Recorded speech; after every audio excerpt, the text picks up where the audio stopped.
যারা ভাবেন পরোপকার করে কী লাভ, ওসব করে নিজের স্বাভাবিক জীবন ব্যাহত করা, তাদের জন্যই এই সুন্দর গল্পটি। সুপ্রিয়বাবু প্রাইমারি স্কুলের শিক্ষক। বাড়ি থেকে বিদ্যালয়ের দূরত্ব 5 কিলোমিটার। একদম নির্জন রাস্তার উপর দিয়ে যেতে হয় তার স্কুলে। বাড়ি থেকে স্কুল যাওয়ার রাস্তায় কোনো রকম যানবাহন ছিল না। সুপ্রিয়বাবু ভালো মানুষ। প্রায় প্রতিদিনই ওনাকে কেউ না কেউ বাইক অথবা সাইকেলে লিফট দিয়ে দিতেন। ভাগ্য খারাপ হলে সেদিন 2 পায়ের উপর ভরসা ছাড়া কোনো উপায় থাকে না। এত নির্জন জায়গায় কেন যে সরকার স্কুল খোলে? রোজ সকালে স্কুলে বের হওয়ার আগে সুপ্রিয়বাবু এটাই মনে করেন। একটু একটু করে পরিশ্রমের টাকা জমিয়ে সুপ্রিয়বাবু একটা ব্যাটারি সাইকেল কিনে নেন। সাইকেল কেনার পরেই তিনি শপথ নিলেন প্রতিদিন কাউকে না কাউকে লিফট দেবেন, কাউকে মানা করবেন না। কারণ তিনি জানতেন যখন কেউ লিফট দিতে মানা করে তখন ভীষণ লজ্জায় পড়ে যেতে হয়। সুপ্রিয়বাবু যখন স্কুলে যেতেন কাউকে না কাউকে পিছনে বসিয়ে নিতেন। ফেরার সময়ও যে কোনো মানুষকে লিফট দিতেন। একদিন স্কুল থেকে ফেরার পথে একজন অচেনা ব্যক্তি হাত দেখান। সুপ্রিয়বাবু সাইকেল থামিয়ে তাকে পিছনে বসিয়ে নেন। কিছু দূর যাওয়ার পর অজ্ঞাত পরিচয় মানুষটি সুপ্রিয়বাবুর পিঠে ছুরি ঠেকিয়ে বলে, কাছে যত টাকা আছে আর এই সাইকেল আমাকে দিয়ে দাও, নাইলে তোমাকে মেরে ফেলবো। সুপ্রিয়বাবু ভীষণ ভয় পেয়ে গেলেন। টাকা পয়সা তেমন কিছু ছিল না, কিন্তু অনেক কষ্ট করে সাইকেলটা কিনেছিলেন। শেষে ওটাও দিয়ে দিতে হলো। যাই হোক, নিরুপায় সুপ্রিয়বাবু অজ্ঞাত পরিচয় মানুষটিকে সাইকেল দিয়ে বললেন, সাইকেল নিয়ে যান, কিন্তু আমার একটা অনুরোধ রইল। চোর বলল, বলুন। সুপ্রিয়বাবু বললেন, তুমি কোনোদিন কাউকে বলবে না এই সাইকেল কোথা থেকে এবং কিভাবে তুমি পেয়েছো। আমিও থানায় রিপোর্ট করব না। চোর আশ্চর্য হয়ে বলল, কিন্তু কেন?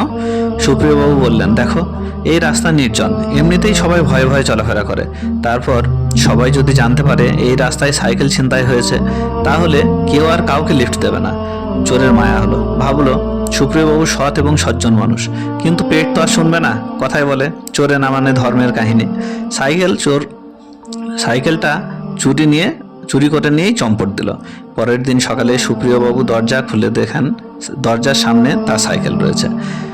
সুপ্রিয়বাবু খুশি হয়ে গেলেন। কিছুটা আশ্চর্য হয়ে সাইকেলের কাছে গিয়ে দেখেন সাইকেলের ক্যারিয়ারে একটা কাগজ রয়েছে। কাগজে লেখা, মাস্টারমশাই, এটা ভাববেন না যে আপনার জ্ঞানগর্ভ কথা শুনে আমার মন বিগলিত হয়ে পড়েছে। আপনার সাইকেল নিয়ে প্রথমে চোরাই মাল খরিদকারীর কাছে গেলাম।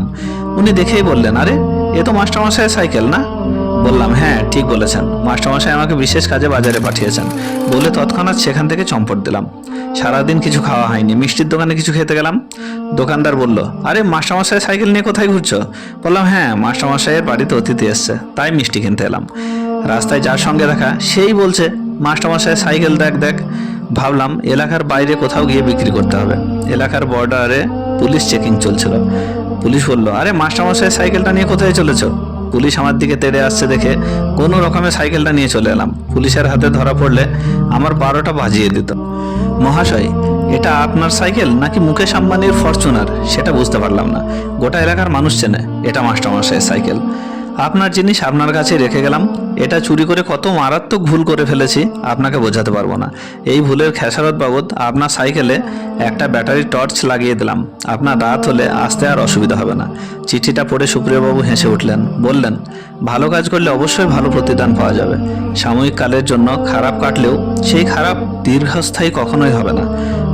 অপর কেউ খারাপ করছে বলে আপনিও করবেন, তাহলে আপনার আর ওনার মধ্যে তফাৎ কি রইবে বলুন? সৃষ্টিকর্তার শ্রেষ্ঠ জীব হলো মানুষ।